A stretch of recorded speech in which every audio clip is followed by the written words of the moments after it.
Olá pessoal, eu sou o Henrique Girardi, estamos começando mais um episódio do Reflexão Estratégica.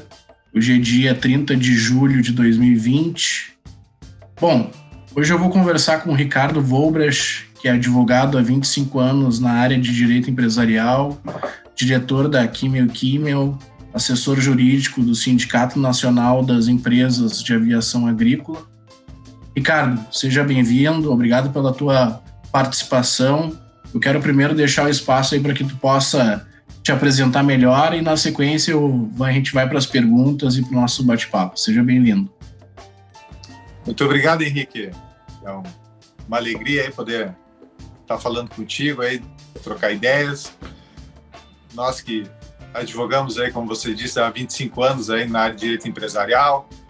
Começamos aí pelo direito tributário, estagiando no escritório de direito tributário e aí segui a carreira da advocacia sempre voltada para as empresas. E por conta do trabalho fui ampliando aí o conhecimento e a atividade, trabalhando também bastante com direito societário, porque o direito tributário acaba levando a gente para o direito societário, para a questão de planejamento, para a reorganização das empresas, dos empreendimentos. Então, a gente acaba ampliando para o direito societário. Por conta do direito tributário, a gente também atua no direito administrativo, porque eles são muito próximos. E dentro do escritório da Kimmel Advogados, associo a outros advogados que tratam daí das outras questões do direito empresarial, direito trabalhista, comercial, enfim, nós temos uma equipe voltada para atender as empresas em todas as áreas. Sim, bem completo, um leque bem completo de serviços, né? Essa é a ideia, né? Que a gente possa atender as empresas e os empresários na área jurídica empresarial, que eles possam chegar no escritório e ter um mix, né, de produtos, de serviços para a sua atividade, para que ele possa estar focado no seu negócio e deixando as questões jurídicas com a gente. Beleza. Tá bem, Ricardo, para a gente iniciar, a minha primeira pergunta é como que tem sido esse momento para ti, pessoalmente, né, de toda essa crise, essa coisa maluca que a gente está vivendo. Eu tenho a opinião que é a pior crise, assim, né, de todos os tempos, pela sua amplitude, né, no mundo inteiro, e também a profundidade, né, tem sido bem duro tudo que a gente está vivendo. Eu, particularmente, estou quase isolado, claro, com algumas saídas, né? Até não tem como ficar totalmente isolado, mas praticamente desde o dia 16, 17 de março, então aí já se foram mais de 4 meses, né? Então a gente está vivendo um momento muito difícil, né? Que vem exigindo muitas adaptações e vem nos desafiando pessoalmente nas nossas organizações. Mas essa pergunta eu faço mais até no sentido pessoal, né? Está em casa, né? Hoje fazendo esse vídeo de casa, também tem um aspecto do não tem mais barreiras, casa e trabalho, né? Como é que tem sido esse momento para ti? A marca é o ineditismo, né? É uma situação totalmente inédita, né? Para todos, né? Não tem assim, você não vai encontrar daqui a pouco alguém, um profissional mais experiente, que possa dizer, não, isso já passamos em tal momento. Não, né? É totalmente novo, né? É algo que a gente está vivendo, todos estão vivendo pela primeira vez, né? E, então, para mim também está sendo dessa forma, né? Trabalhando em casa, né? Então isso exigiu uma reorganização das nossas casas, dos nossos lares, né? E não estamos só nós, né? Eu tenho minha esposa, tenho meus filhos, né? Então eles também não estão indo para o colégio. Então tem sido um desafio pessoal, né? A organização do lar, né? Para que todos possam conviver na melhor harmonia possível, né? Tentando seguir cada um com as suas atividades, né? Eu, do ponto de vista profissional, né, dentro do direito empresarial a gente faz muita consultoria, há muito tempo que a gente faz, né? Então essa consultoria acabou aumentando, né? Porque muitas regras novas, né? medidas provisórias, né? Teve dia aí que uma medida provisória saiu num dia e de manhã e de tarde o presidente disse que ia revogar aquela medida provisória, parte dela, quer dizer, muitas mudanças, então exigindo muito da gente que faz consultoria empresarial, né? Que são muitas regras novas, como eu falava. E, da mesma forma, os meus filhos, né? Quer dizer, estão em casa aprendendo, né? A ter aula online, né?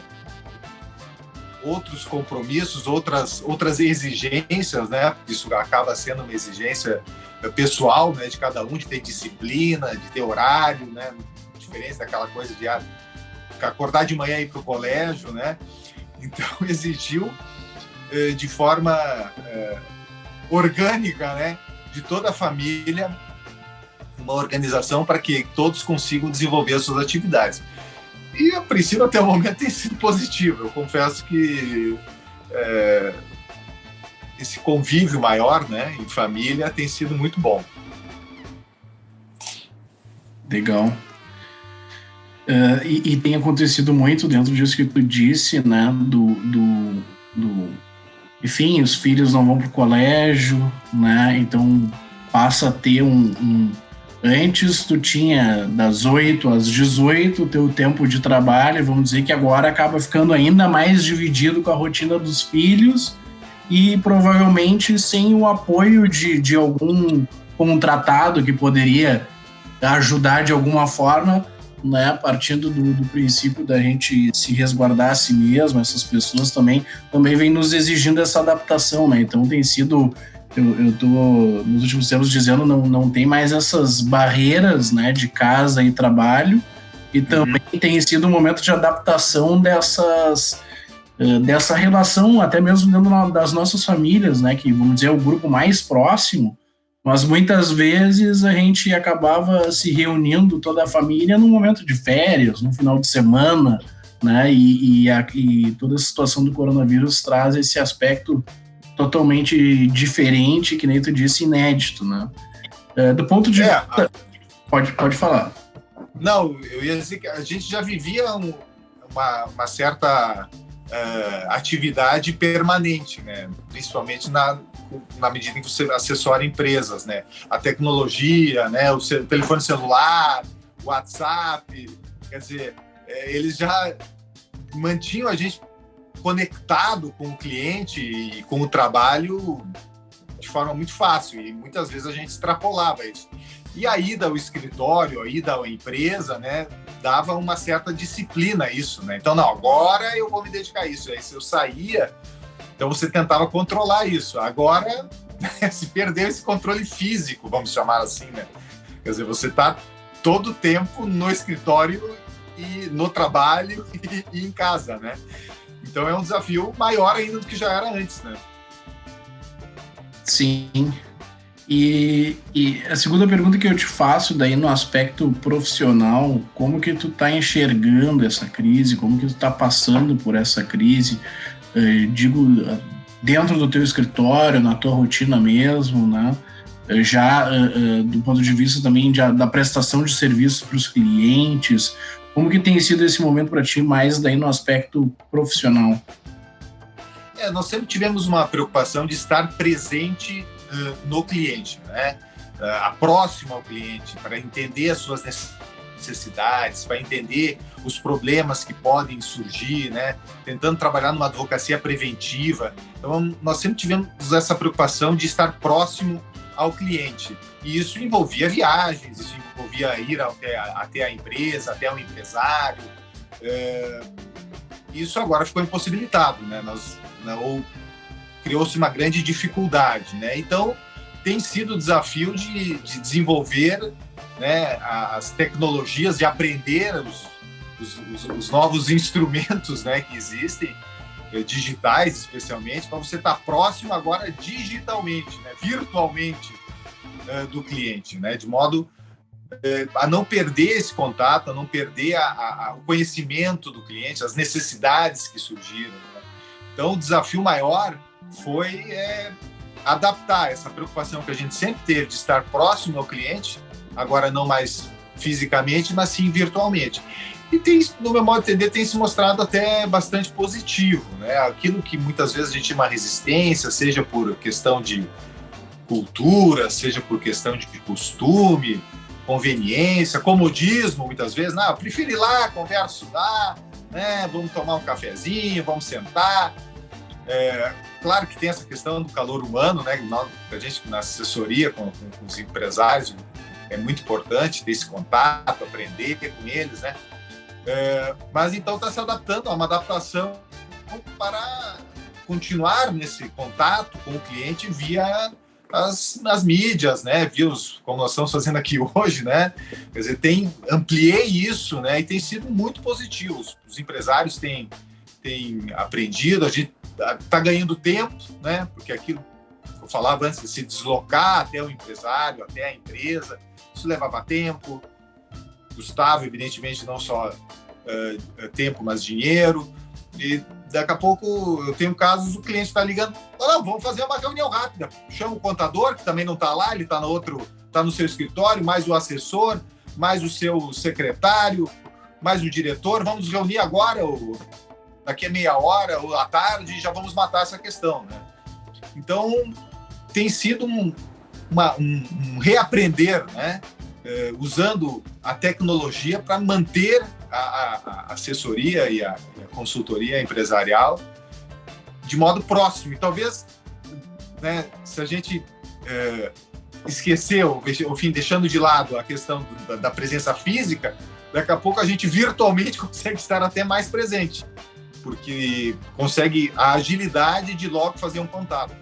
Então, esse tem sido o desafio e acho que vai algo para a gente levar para sempre, né? Levar para frente. Eu vejo isso como algo que veio para ficar, né? Sim. E dentro desse aspecto profissional, né, empresarial, o que tu vem percebendo assim de efeitos, né, de impactos nas empresas, nas organizações que tu acompanha, tanto do aspecto tributário, né? No início de toda essa crise, claro, em primeiro lugar, o cuidado com as pessoas, né? Imediatamente já vem o impacto financeiro de caixa mesmo, né? Mas mesmo as grandes empresas a grande parte não tem caixa suficiente para aguentar tanto tempo assim de crise com entrada de recursos a menor, né? Como que tu vê esses efeitos e esses impactos nas organizações que tu acompanha e dentro das áreas de conhecimento que tu trabalha, né? Tributária, direito empresarial, enfim, todo esse leque do escritório que eu trabalho hoje? Está exigindo reorganização das empresas, né? Como nós falamos, o teletrabalho, né? A possibilidade de você deixar um funcionário trabalhando em casa e as empresas percebendo isso que é uma alternativa, né? O setor de serviços tá vendo isso, né? Quer dizer, precisava ter uma estrutura física enorme, né? Para reunir várias pessoas. De repente, estão chegando à conclusão, opa, mas eu posso deixar meu colaborador em casa, fazendo a mesma coisa, sem ter o custo e o perigo, né, de transporte, de locomoção. Ele fica seguro em casa, me entrega a tarefa, pode até, claro, tá até mais feliz, porque, enfim, está mais próximo da família, está próximo dos seus entes queridos, enfim. Enfim, tem sido um desafio de adaptação, né, de diferentes setores, né? Nós trabalhamos muito com empresas do agronegócio, né? E o agro não parou, né? O agro, aliás, tem algumas atividades que inclusive se ampliaram, né? Especialmente da produção de alimentos, né? Com as pessoas mais em casa, né? Houve o consumo maior de alimentos em casa, né? Então, nós temos clientes que aumentaram o seu faturamento nesse período, né?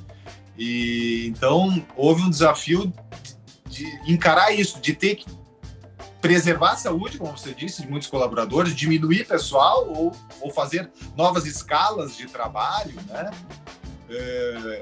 para atender essa demanda crescente. Claro, outros setores que nós também atendemos, como o setor de turismo, né? Nós temos hotéis que são nossos clientes, agências de viagem, esses sim tiveram uma grande dificuldade, né? Estão tendo ainda, porque o setor parou de repente, né?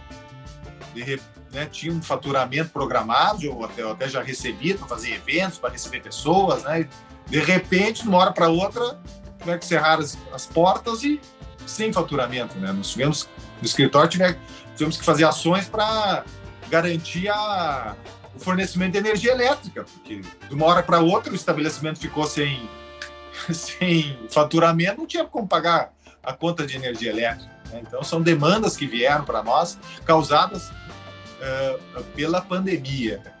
Enfim, esse é o setor de turismo que ainda não se recuperou. Está começando, mas, enfim, uma perspectiva muito demorada para de voltar aos patamares anteriores. Então, é uma crise que gera impactos nas organizações empresariais que exigem, né, uma assessoria nossa para dar o suporte jurídico para tentar fazer, né, a mudança, a reorganização da forma mais segura possível, né? O nosso departamento de direito de trabalho, por exemplo, ficou, né, assoberbado, né?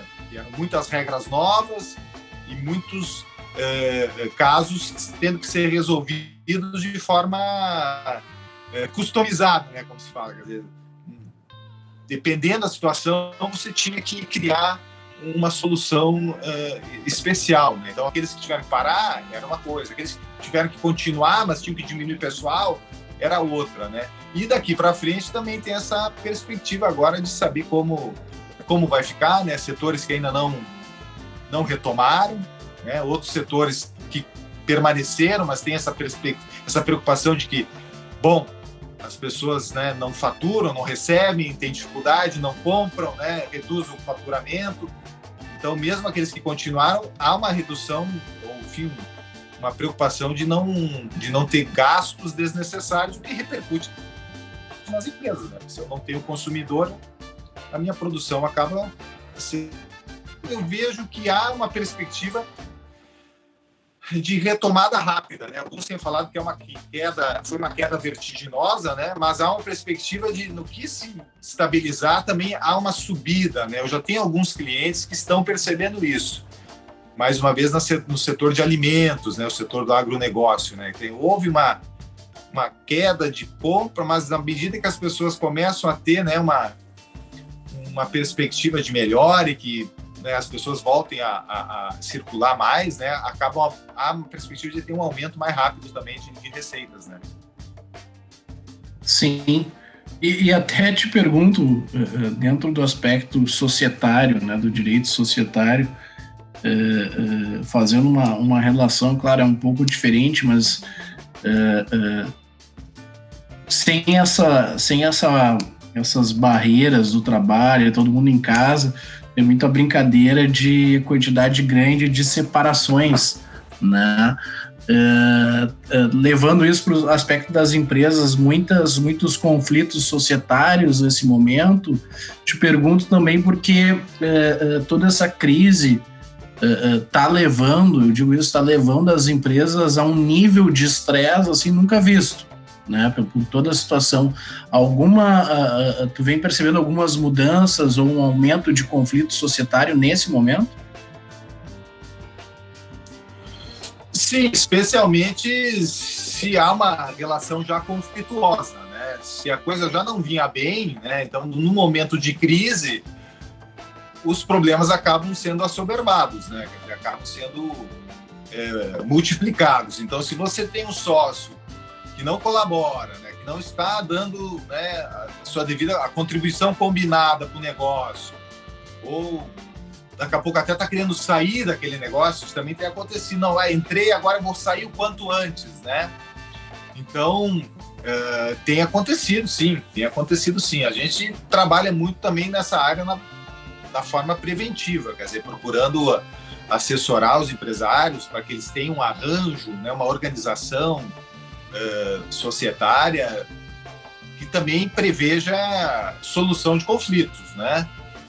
E, então, para muitos que a gente já assessorava anteriormente, já tínhamos criado, né, situações, instrumentos, né, como mediação, como até mesmo arbitragem, né, para que um terceiro possa participar, né, daquela relação e, quem sabe, trazer uma solução menos conflituosa e mais tranquila possível, né? Mas, sem dúvida, no momento de crise, você tem um aumento, né, da intolerância, um aumento da perda de paciência. Então, aqueles problemas que você já viu, muitos acabam, nesse momento, extravasando, né? Então, assim como tem essa relação de empresário com colaboradores, né, que também gerou, em alguns casos, atrito, porque você teve uma mudança, por exemplo, o trabalho em casa, você tem uma cobrança diferente, você tem uma tarefa que tem que vir, assim mesmo com as relações societárias, né? Então, a gente trabalha nessas hipóteses muito na prevenção, né? Tentando evitar o conflito, ou tentar tentando criar já mecanismos de solução, né? Porque o conflito sempre vai acontecer, né? A gente sabe, nós somos humanos, né? E problemas dentro das organizações, né? Assim como dentro das nossas relações, os conflitos existem dentro das empresas também. Então, a gente procura tentar racionalizar isso da melhor forma possível e sempre de forma preventiva, criando, né, uma cláusula contratual, por exemplo, que já estabelece a regra de como os sócios devem dispor sobre seus conflitos, que um terceiro, como eu falei, mediador, um árbitro, né, são mecanismos cada vez mais utilizados para tentar trazer paz, né, para a sociedade e, assim, não prejudicar o negócio.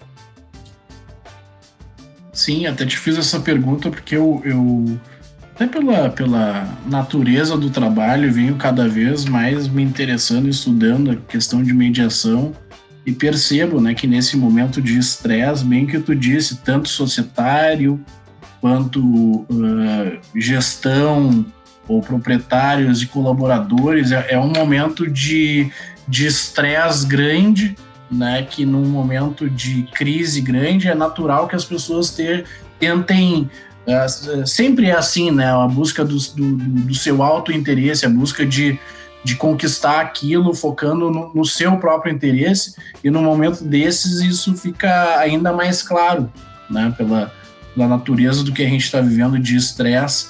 Então me parece que a mediação é uma disciplina que ela ganhou uma importância agora na crise ainda maior, e pode ser, sim, uma habilidade, uma disciplina que possa, a partir de agora, estar mais valorizada, vamos dizer. Claro, tu trabalha com isso, né, mais de 25 anos, há 25 anos aí, conhece bem o tema, mas a importância, e não só nas empresas, no nosso próprio país, está vivendo um momento muito polarizado, né, de falta de diálogo, de falta de mediação, e isso vai para as nossas organizações também, porque de alguma forma tem impactos, né, tudo isso que está acontecendo nesse cenário político, né, a história do saúde versus economia, uma série de brigas e conflitos, alguns que não fazem nem muito sentido, mas acontece, acho que por esse cenário de crise, de dificuldade, é normal que isso aconteça. Então, a mediação, eu acho que é uma disciplina bem importante nesse momento.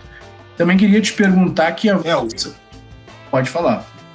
Não, ainda com relação à mediação, realmente o próprio Poder Judiciário está se dando conta disso, que eles não têm as melhores ferramentas para solucionar esses conflitos e tem incentivado. Aqui o Tribunal de Justiça do Rio Grande do Sul, por exemplo, estabeleceu resoluções agora para as hipóteses agora de recuperação judicial, né? Aquelas empresas que se encontram no momento de grande dificuldade e partem para a ideia da recuperação judicial, né, que é uma ideia de ter um plano de recuperação e aí estender prazos, enfim, renegociar toda a sua dívida. O próprio Tribunal de Justiça determina que primeiro vá para a mediação. Ele está incentivando isso. Quer dizer, ele aceita o pedido, mas nomeia mediadores para tentar solucionar esses conflitos antes do próprio judiciário.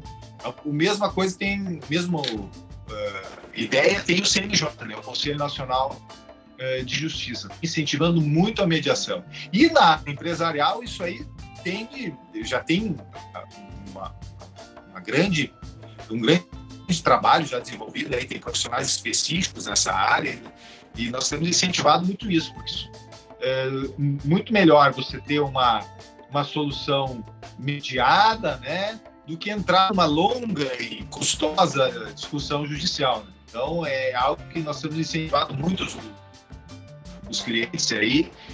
Primeira, mediação, né, que é uma coisa, né, que é uma tentativa de que as partes se entendam, e aí, antes, se não haver isso, partir para a arbitragem. Então, escolher alguém ou uma instituição privada com expertise naquele problema e que vai, então, trazer a solução de forma mais rápida, mais técnica e respeitando, principalmente, a vontade das partes, a vontade do empresário, por exemplo, né? Então, há uma preocupação maior em respeitar a vontade das pessoas, né? De menor intervenção estatal, diferente do que pode acontecer no Poder Judiciário, né? Pode haver uma maior intervenção estatal, então, na vontade das pessoas. Sim, perfeito. E daí também te faço a pergunta, não estava combinado aí, mas fico curioso de saber um pouco da tua opinião, claro, dentro das áreas que tu trabalha, que é a avaliação que tu faz um pouco das medidas que o governo, principalmente o governo federal, mas vamos dizer o governo de forma geral, que avaliação tu faz das medidas que foram adotadas nesse período de coronavírus?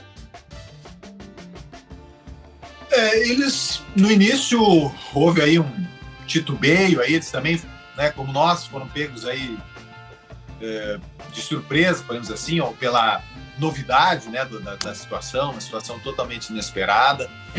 O governo federal, especialmente, tinha uma outra expectativa, né, para 2020, né, uma expectativa de crescimento da economia, né, um ano em que se trataria, enfim, de promover reformas para ampliar a possibilidade aí de investimento do setor privado, como a reforma administrativa, como a reforma tributária, né? E teve que parar, né? E rever, né, as suas prioridades, né? Penso, né, que muitos da equipe econômica, por exemplo, não estavam nem preparados para isso, né? Eles tinham uma visão muito voltada para a economia, para a liberalização da economia, e de repente surpreendidos com a necessidade de intervenção estatal, né? Houve uma demanda aí do Estado intervir, né? Adotar medidas para socorrer empregos, né? E então, passado, vamos dizer assim, o choque inicial, o governo começou a agir, né? E aí começou primeiro com as medidas voltadas para a área do trabalho, né? Teve até, como eu falei no início, uma medida provisória que eles editaram de manhã e de tarde pelo Twitter. O presidente disse que ia revogar aquela medida provisória, ou pelo menos parte dela, porque ela falava simplesmente em suspensão do contrato, sem qualquer remuneração, sem qualquer direito preservado do trabalhador. Então isso causou uma polêmica enorme. Então foi de manhã e de tarde eles mudaram de ideia. E aí vieram aquelas regras, né, de suspensão do trabalho, mas com manutenção do emprego, redução da jornada, mediante pagamento, então, de parte do seguro-desemprego. Então, o governo começou a aprender e editar. E editar regras, né, especialmente para as relações trabalhistas. Na sequência, vieram prorrogações de pagamentos de tributos, né? Começou a se prorrogar pagamentos da contribuição previdenciárias,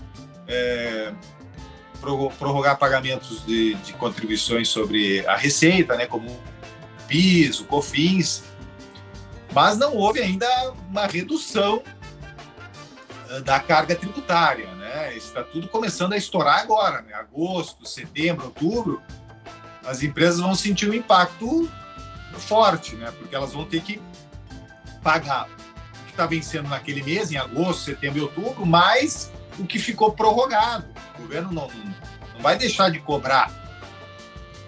Então, nesse sentido, acho que as medidas ainda estão tímidas, né?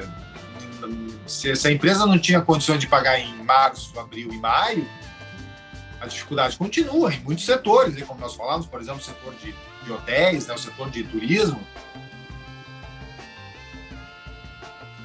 Então, ainda se espera alguma coisa para o segundo semestre voltada a esses tributos que deixaram de ser pagos, foram prorrogados, mas estão pendentes. Talvez venha algum parcelamento especial, existem alguns projetos, né?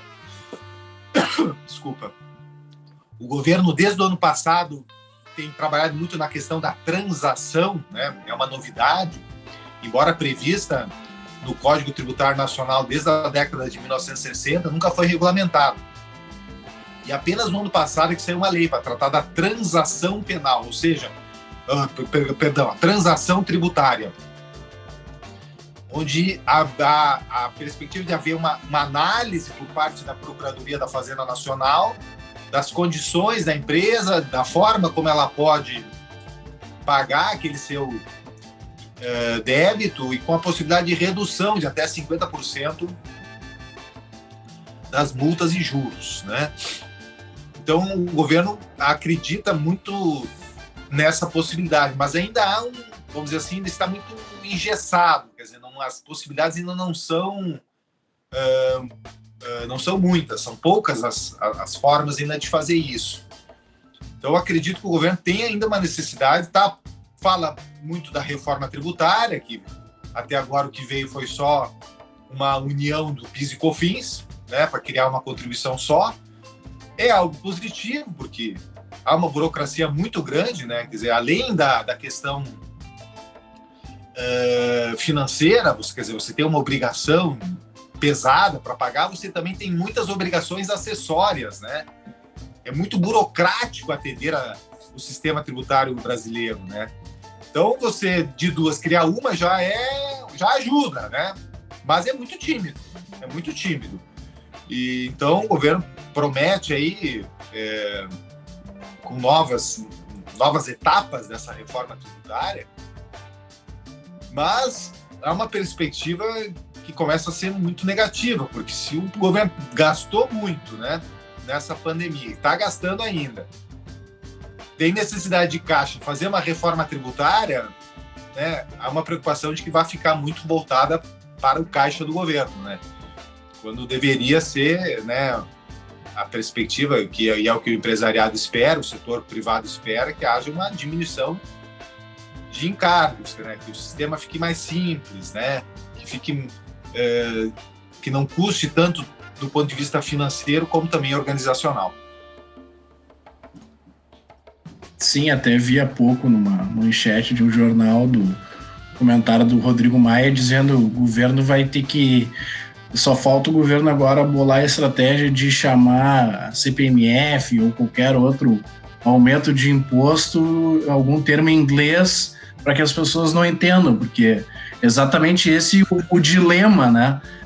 Fazer agora uma reforma tributária, difícil de acreditar que vai ser para aliviar o outro lado, né? Sendo que o governo está sendo obrigado a gastar, né?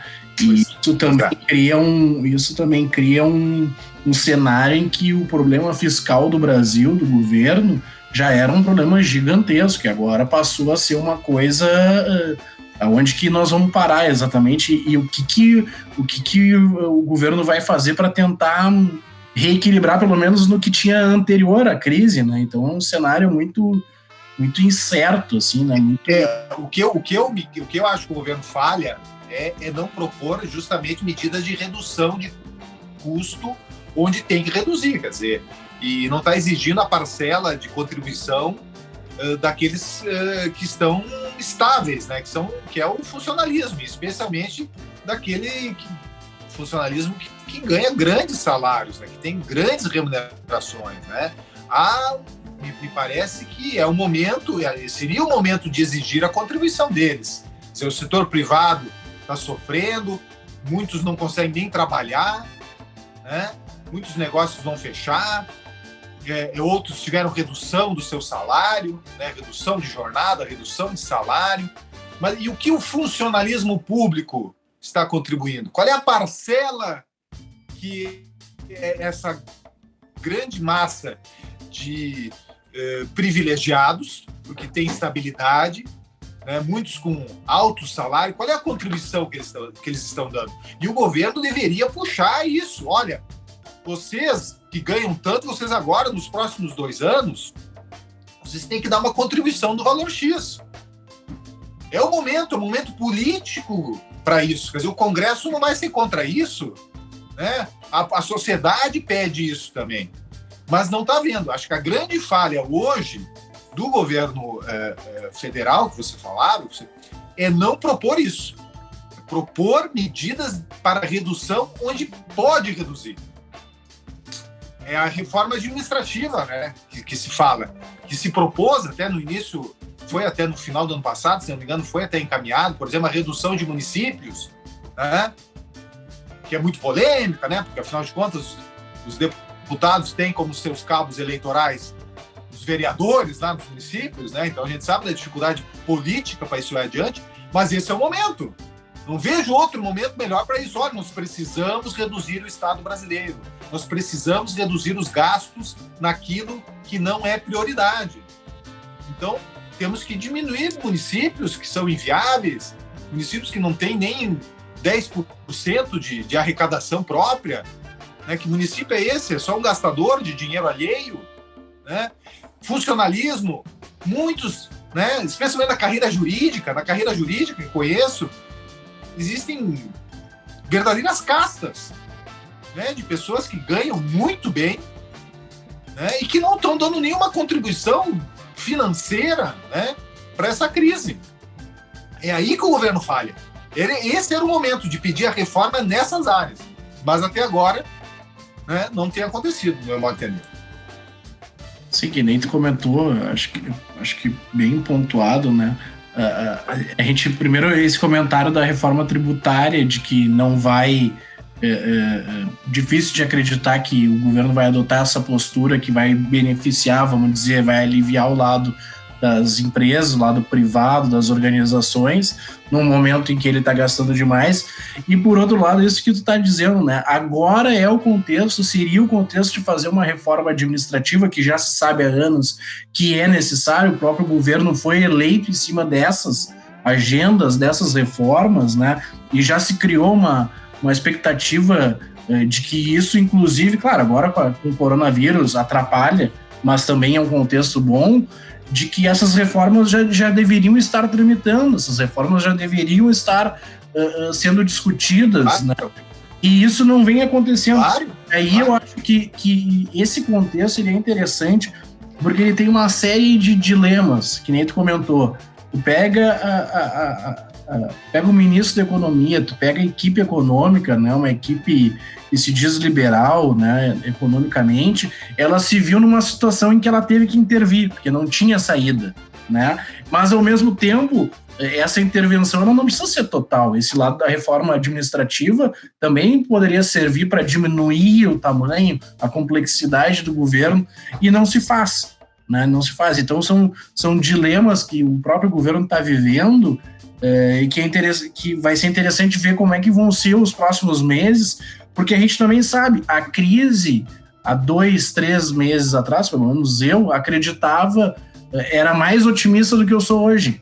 Ou seja, hoje eu já acho que ela é mais grave do que eu achava antes. Ou seja, no segundo semestre, que é o que tu disse, cara, vai ter que ter mais gasto do governo, né? Vai ter que ter mais concessões do governo, né, para fazer frente a toda essa dificuldade que vai ter. E a gente sabe, economia sem o lado privado, sem as organizações privadas, se essas organizações ficarem destruídas, difícil de imaginar que nós vamos ter uma recuperação que seja minimamente acelerada, né? Mas daí aproveito para ir para a próxima pergunta.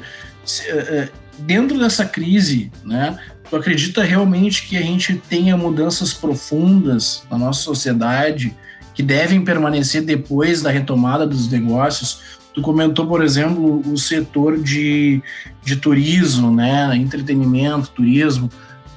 Será que vão ter mudanças de daqui a pouco? Já vi coisas de turismo mais próximo, não tão distante, turismos mais menos aglomeração por um bom tempo, né, turismos mais vinculados a meio ambiente, ecologia, né? Tu acredita, não só no lado do turismo, mas tu acredita que a gente tenha mudanças realmente profundas que devem permanecer depois que a gente vencer esse isolamento?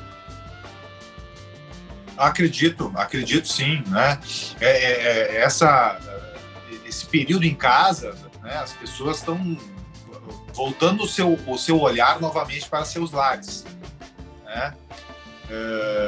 Eu mesmo aqui, logo no início, né, comecei a trabalhar na mesa da sala e tal, e trabalhando todo dia, de repente a mesa cedeu. Quer dizer, a mesa estava velha e eu ali todo dia, quando vi, ela estava começando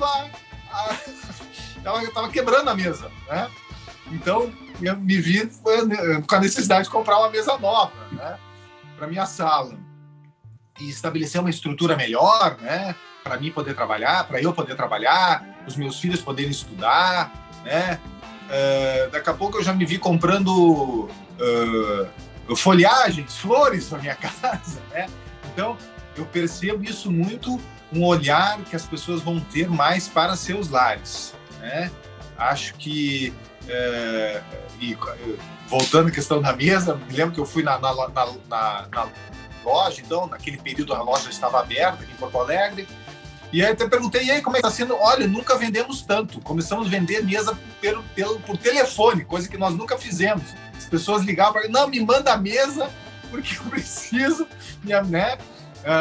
A minha cadeira também venceu, né? Minha cadeira não dá mais, eu preciso, né? Então, eu penso que as pessoas, né, estão com esse olhar voltado mais para o seu bem-estar, né? Como ficar em casa. E isso tem esses reflexos, então, seja, né, do ponto de vista de estrutura, né? Acho que isso vai refletir na área de construção. Acho que os imóveis tendem a ficar maiores, de novo, né? Quer dizer, você vai ter, as construtoras vão começar a pensar de novo, a vender um espaço, pelo menos dentro daquela casa, para a pessoa poder trabalhar, né? Isso reflete, consequentemente, no turismo, né? Quer dizer, você vai ter que convencer aquela pessoa a sair de casa, porque eu vou fazer um investimento para ficar em casa, agora para eu sair da minha casa, vou, né? Provavelmente eu vou querer voltar antes, então o seu exemplo é ótimo. Não, vou viajar mais perto, né? Há uma expectativa, né, de que o turismo nacional seja, na medida que as pessoas voltarem, olha, vamos viajar dentro do país, né? Penso que a questão do trabalho, do teletrabalho, veio para ficar, né? Isso aí, realmente, muita gente não vai voltar para o escritório. Eu mesmo já estou com uma certa dificuldade, né? Porque consegui, né, depois de anos de trabalho, ter uma relação com a clientela que eu possa, né, tratar de casa, né, ou fazer uma reunião online, né. Acredito que para quem está entrando no mercado de trabalho seja uma dificuldade maior, né? Você não tem as relações e você iniciar uma relação com o cliente virtual é algo que eu acho que, né, impõe uma certa dificuldade, né? Então acho que o primeiro contato, né, ele ainda vai ser físico, mas depois que você consegue ter uma relação, o virtual, como nós estamos fazendo hoje, vai também algo que veio para ficar, né?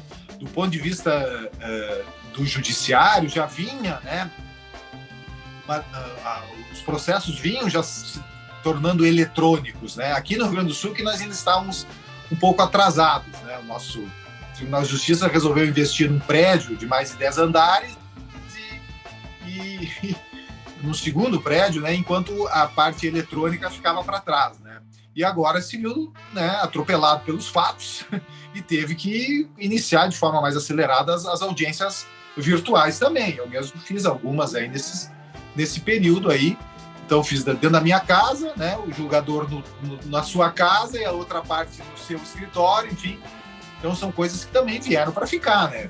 Quer dizer, diminuindo deslocamentos, né? Você tendo... eu até brinco, quando eu fecho o laptop em casa, não, o notebook, bom, agora estou fechando o escritório, estou chegando em casa, né?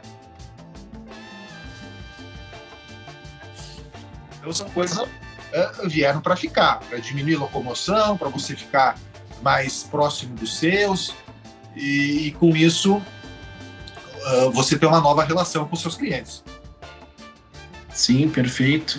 Até dentro desse exemplo da mesa, eu tenho acompanhado mais agora ultimamente, por exemplo, o setor elétrico, né, que trabalha, nesse caso que eu tenho acompanhado, construção civil e a venda para casa, né? E como as pessoas estão ficando mais em casa, aquela lâmpada, aquele lustre, aquele armário, aquela mesa, né? Elas estão ficando em casa, tá tendo um consumo aí, Tokstok, entre outras marcas aí, estão se dando bem. Claro, tem o desafio da logística também, a interface com o cliente, é isso, né? Vendendo mesa por telefone, né? Então, sim, também tem aquele ponto de vista dos... Tu pega Ponto Frio, Casas Bahia, Magazine Luiza, grandes empresas estruturadas que já tinham e-commerce, já tinham presença digital. Então, a gente está num momento desse setor de competição que o tiozinho da esquina que também vende esses produtos está fechado, né? E essas grandes corporações, elas, claro, conseguem se adaptar de uma forma mais fácil, né? E acho que sim, tu comentou também, pode ter uma mudança nas viagens executivas, né? Não se tem, eu já vi muita discussão, não se tem certeza se os espaços necessariamente até nas empresas vão diminuir, né? Eles podem ser descentralizados, então tu pega grandes redes de hotéis que estão valorizando mais o espaço para o cara ter um escritório, né? Coisa que não se tinha antes, as construtoras pensando em ter apartamentos maiores, com espaço de escritório, e a gente estava exatamente no inverso, né? Aqueles apartamentos em São Paulo, nas grandes metrópoles, de 20 metros quadrados, sei lá, é cama, cara, tudo, né? Ou Ibis Budget, o negócio tu tá dentro de uma caixa, né? E como muda isso, né? Como muda isso dentro desse novo contexto. E como que tu imagina, Ricardo, que vai ser essa retomada, né? No pós-pandemia, a gente vê que talvez já tenha passado uma segunda onda ou não, mas vamos dizer, né? Podem ter alguns meses ainda pela frente difíceis, mas é aquela história, a crise vai sim passar, depende muito, né, obviamente, da questão de saúde, vacina, mas como que tu imagina que vai ser essa retomada no pós-pandemia? Vai haver no início uma grande preocupação de que isso ocorra de novo, né? Eu acho principalmente para investidores, né? Acho que vai haver uma retração aí por conta de um novo problema que surgiu, por conta de uma nova preocupação que vai estar sempre presente aí daqui para frente, né? Nós tínhamos até então uma grande fé na ciência, né? Acreditávamos que a ciência não deixaria isso acontecer mais, né? Tanto é que a gente fica, quando querem citar um exemplo no passado que aconteceu, ficamos citando a gripe espanhola de 1918, né? Imagina, isso é 100 anos atrás, né? Então havia uma grande fé, né? De que a ciência não deixaria isso acontecer de novo. E a gente acabou vendo, né, sendo surpreendido. Então, acho que há uma retração de investimentos por conta do inesperado que aconteceu. Por outro lado, toda crise, né, também é sinônimo de oportunidades, né? Aquele velho chavão, né? Você pega a palavra crise, né, tira o S e aí fica o CRI, né? Esse jogo de palavras, até para se mostrar que é um momento de criar, é um momento de oportunidades. Então, eu imagino que vão surgir, eles estão surgindo, novos negócios dentro de empresas antigas, assim como novos empresários, né? Essa parte de tecnologia, né? A parte de entrega, né? De produtos. Eu acho que eu penso que é uma oportunidade para os negócios locais. Eu mesmo, quando aconteceu, eu me voltei para o meu bairro, né? Mas o que eu tenho no meu bairro? Quem é que me assiste agora, nesse momento, né? Aí eu comecei a frequentar mais o mercado da esquina, né? A loja de flores aqui da minha rua, né? A outra loja de produtos naturais que tem aqui próximo, né? De repente eu me vi assim, nossa, eu tenho uma comunidade em volta de mim que tem essa oportunidade agora de trazer, né, um serviço próximo, né? Que me garante segurança, né, para esses momentos, né? Então, eu também imagino que é uma oportunidade para os pequenos negócios, porque eles têm, sim, a ferramenta, né, a questão física mesmo, de estar próximo do cliente, diferente desses conglomerados grandes que você citou, né? Eles têm, sim, a tecnologia, grandes capitais, né? Mas eles vão estar com essa dificuldade, né, de ter a relação próxima, né? Muitos desses grandes dessas grandes redes, né, já montavam lojas que eram praticamente um experimento, né? Você ia lá para experimentar, para depois você comprar via internet, porque até era mais barato, né? Então, porque justamente a experiência da proximidade, eles não se abre mão disso. Não se quer mais vender lá, mano. Então, os pequenos negócios têm essa oportunidade, né?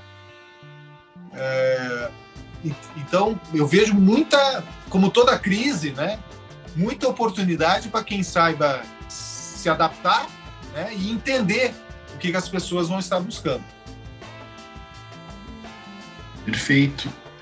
Também, a última pergunta que eu tenho aqui para ti, depois eu até vou me permitir fazer uma outra, aproveitando vamos dizer, um noticiário aí das últimas semanas, que a gente pode conversar. Mas antes de fazer essa, eu queria te perguntar quais os aprendizados, quais as lições que tu tira desse momento, Ricardo?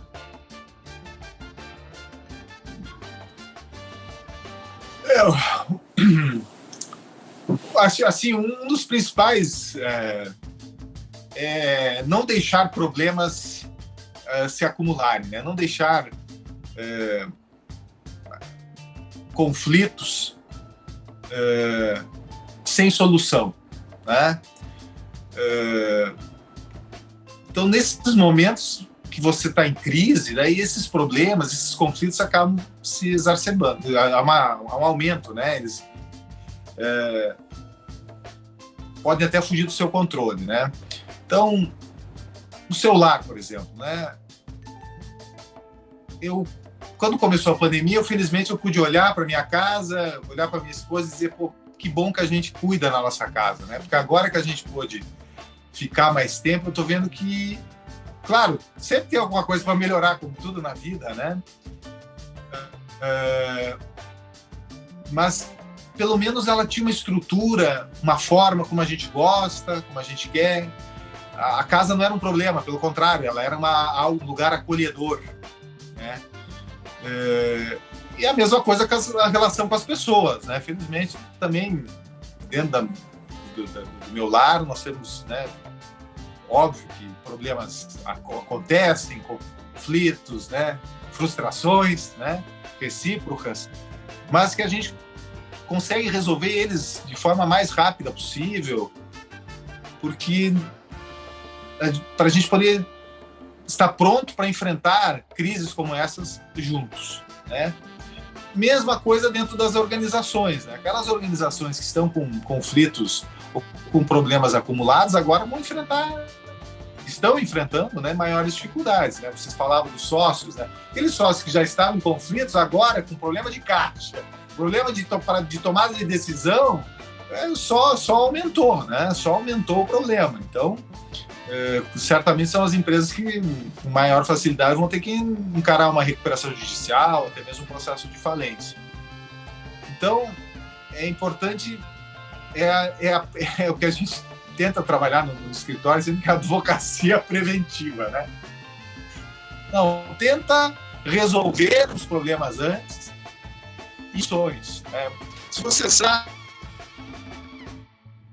que aquilo pode dar um problema, então tenta resolver isso antes. Se a sua casa está mal estruturada, tenta, né, deixar ela pronta, porque mais adiante ela pode ser o seu bunker, né?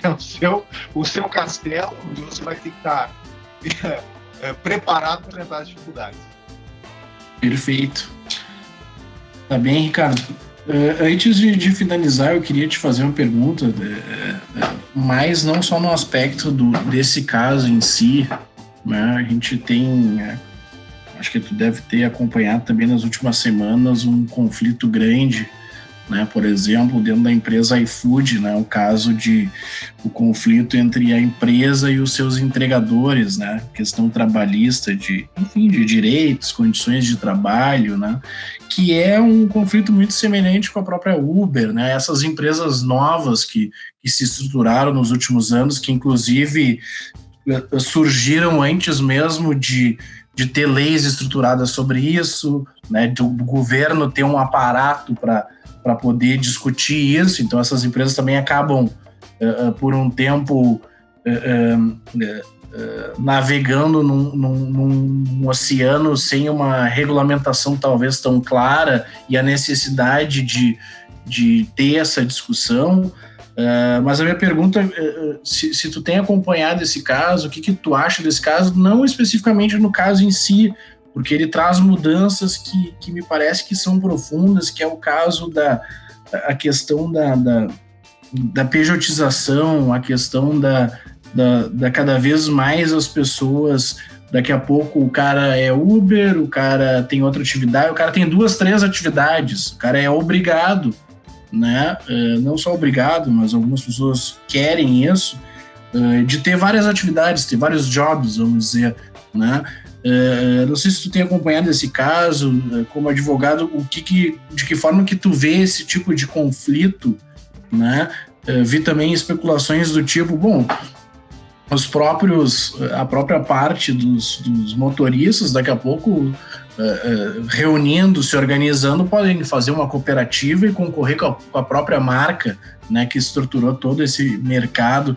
Como que tu vê esse conflito que vem surgindo desses novos negócios, em que tem toda uma rede trabalhando, e claro, ela precisa das duas pontas, precisa dos clientes, mas precisa ter essa mão de obra, em que a empresa se posiciona, a própria Uber, né? Não, esse cara não é nosso funcionário, esse cara está se utilizando da nossa ferramenta, então a gente não tem obrigações trabalhistas com eles. De que forma que tu vê esse conflito que é bem atual, né, nesse mercado? Essa questão especial, me lembro do Uber especialmente, né? Quando chegaram os aplicativos, né, de transporte, né, de passageiros, né, houve logo uma grande discussão com os taxistas, né, porque logo os taxistas, que são altamente regulamentados, reclamaram da concorrência desleal. E aí houve uma decisão muito interessante e que mostra como o direito, né, acaba sendo influenciado pelo contexto. Quer dizer, as decisões que são tomadas são muito influenciadas pelo contexto, pelo que a sociedade demanda, pelas necessidades correntes, né? E aí isso foi levado para o CAD, né, que é o Conselho Administrativo de Direito Econômico, que cuida da questão da concorrência no Brasil, e eles deram uma decisão muito interessante, eu julgo polêmica até, e para concluir que os aplicativos, enfim, o Uber, o Cabify, 99, enfim, não seriam concorrentes dos taxistas. Que eles estariam atendendo uma demanda reprimida. E que, por isso, não seriam concorrentes dos táxis. E a gente sabe, aí, depois passado isso, né, aí, Porto Alegre, por exemplo, reduziu mais de 20%, né, a frota de táxis, né? Onde é que andam esses passageiros, né? Então, havia um contexto, né, de desemprego muito grande naquela época. Sim. E você, de repente, proibir uma atividade como essa, que estava justamente levando... Eu me lembro que na época havia um número que havia, só em São Paulo, havia 180 mil motoristas de Uber. Então você imagina você cortar uma remuneração, uma alternativa de trabalho para 180 mil pessoas, de uma hora para outra. É um caos social, né? Então, dentro desse contexto, não havia como barrar a chegada dos aplicativos, né? Porque havia uma demanda social daquilo, né? Não só dos clientes, mas sim das pessoas que querem trabalhar. E esse é o grande desafio do Brasil, é viabilizar o trabalho, seja autônomo, seja empregado, seja através de empresas. Quer dizer, nós precisamos tornar o ambiente de negócio no Brasil mais tranquilo, mais seguro, né? Então, essa discussão toda, pelo que eu tenho acompanhado, por exemplo, do iFood, não há exatamente uma reivindicação para ser empregado, né? Mas sim para que haja uma relação mais igualitária, né? Olha, nós queremos um mínimo de remuneração, nós queremos horários, nós queremos talvez uma assistência técnica, né? Um aprimoramento, né? Há uma reivindicação muito mais de relação igualitária, né? E não simplesmente uma imposição de uma empresa gigante que chega em cima e impõe as suas regras, né? Isso, para mim, consequentemente, há uma oportunidade também de novos negócios. Quer dizer, aquele que conseguir estabelecer uma relação mais próxima, mais humana e mais igualitária com esses entregadores, por exemplo, vai prosperar, né? Aqui em Porto Alegre, aqui no Sul, pelo menos, eu vejo, né, que já havia uma relação assim mais próxima, mais igualitária, por exemplo, com o Cabify, né? Isso fazendo um sentido uma pesquisa minha, né? Sem nenhum dado científico, mas assim, tratando com motoristas, por exemplo. Não, eu só falo com essa empresa porque essa me respeita, essa tem isso, essa é mais criteriosa, né? E remunera melhor, né? Então, claro, a concorrência é fundamental para isso. Então, acho que o Estado, enfim, deve olhar para isso no ponto de vista de dar oportunidade, permitir que mais empresas abram, que mais negócios sejam possíveis, né? E aí passa pela desburocratização. Daqui a pouco, um negócio aí de 10, 15 motoristas, eles consigam se viabilizar, né? Eles não têm toda essa dificuldade de burocracia, de regras, né? Eles consigam, e daqui a pouco no meu bairro eles venham atender, né? Acho que isso também volta para essa questão dos pequenos negócios que possam estar próximos, né, aos seus clientes. Acho que os taxistas, quando perceberam isso, eles também começaram a ganhar espaço de novo, porque o ponto de táxi está ali na esquina. Então ele começou a vir aqui, olha, eu estou aqui, o senhor me liga, eu venho aqui, eu estou aqui próximo, né? Se não vier, vem meu colega, o senhor sabe o meu nome, o senhor pode me chamar, né? Então, oportunidades de negócios aí que essa crise está trazendo e mostrando, né, para esses grandes, que os grandes, eles são grandes por algum momento, né? Mas não são para sempre, né? Desde que haja um ambiente possível de surgimento de negócio, ou que um ambiente que possam surgir mais negócios, né? Você imagina quando surgiu, um caso histórico, né, que eu gosto de lembrar sempre, é quando surgiu o trem, né? Imagina quem tinha aquilo na mão, né, tinha um negócio, né, para mandar em todo mundo. Olha, vocês dependem de mim, né?